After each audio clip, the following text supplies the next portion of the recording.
interviewers don't know like anything about you, usually. And this is common with most California schools.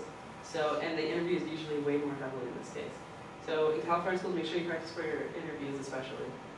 For our open file interviews, usually the interviews have read through your file before they interview you. It's usually smaller groups, and yeah, they usually just ask you questions about your application.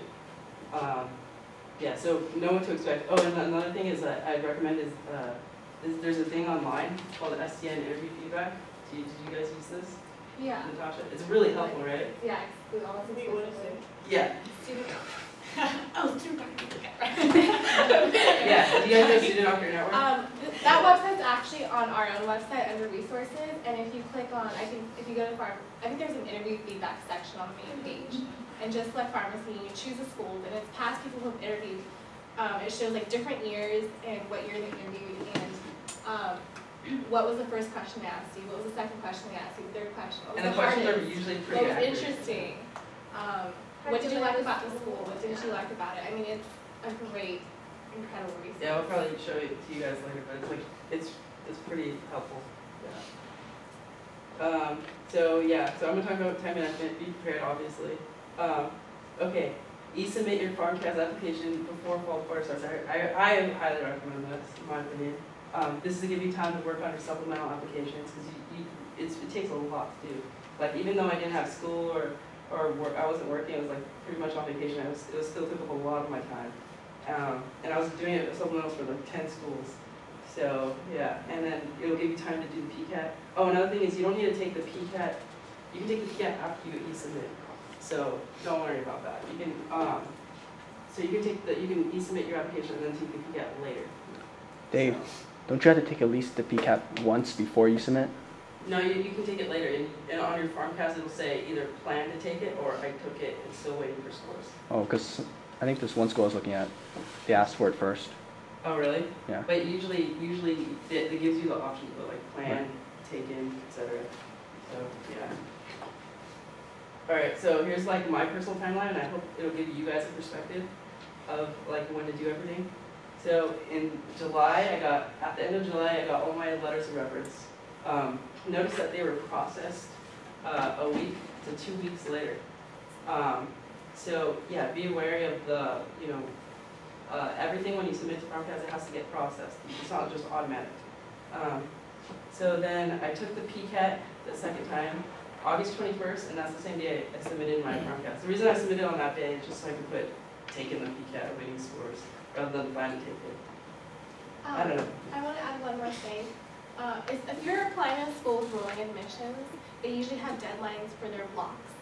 So that includes submitting all of your material, including letters of recommendation before that date. Even if you finish all your stuff, you want to let the people who are writing letters for you submit them before that deadline as well, otherwise you don't qualify. Yeah, oh yeah, feel free to interrupt me at any time, by the way. Yeah. Does it hurt you at all to do they look at your previous PCAT scores or anything? Yeah, your PCAT scores on the previous one, it shows it. But usually, it depends on the school usually. They either average or replace it. The ones I apply to, the out-of-state ones, they replace it. Okay, so are you guys familiar with UP's tier system when they're applying? They have like tier 1, tier 2, tier 3.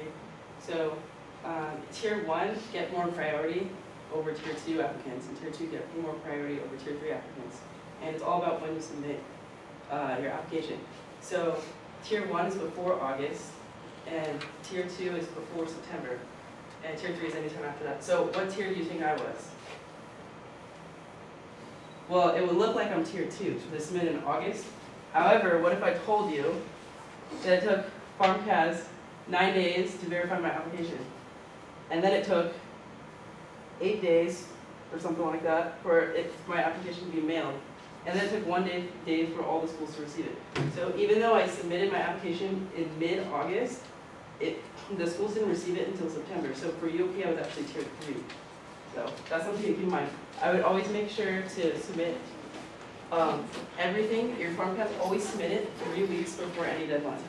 Okay? So that.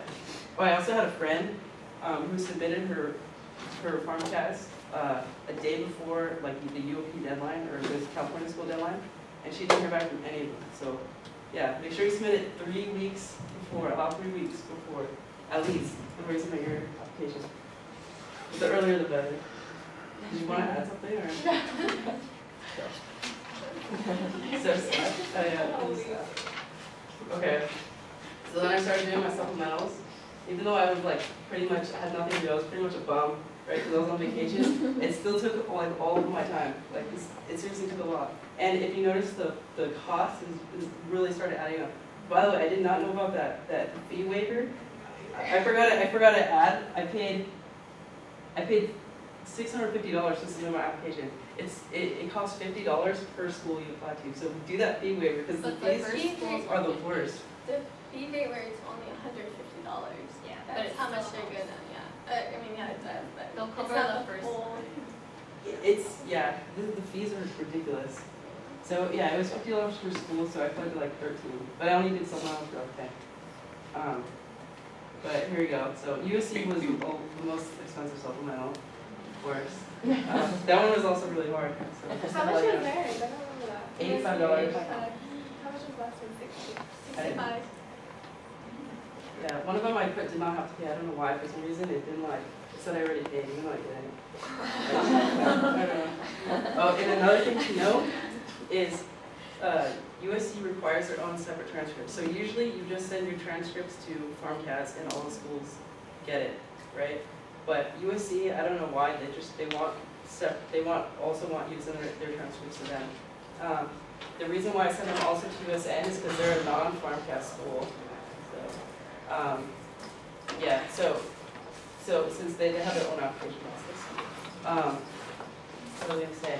Oh yeah, and another thing, since I went to 2 schools, I couldn't just submit my transcripts from Cal Poly, even though they had my grades from the other school. I had to go to both schools, so it was quite a hassle. So just keep that in mind also. Okay, so I submitted my NOVA supplemental September 16th, and then the next day I got an interview, and I was interview invitation. I was like, whoa, did they even read my supplemental? and then I found out later it's because they really liked my application. They were just waiting for me to finish my supplemental before they could give me the interview invite.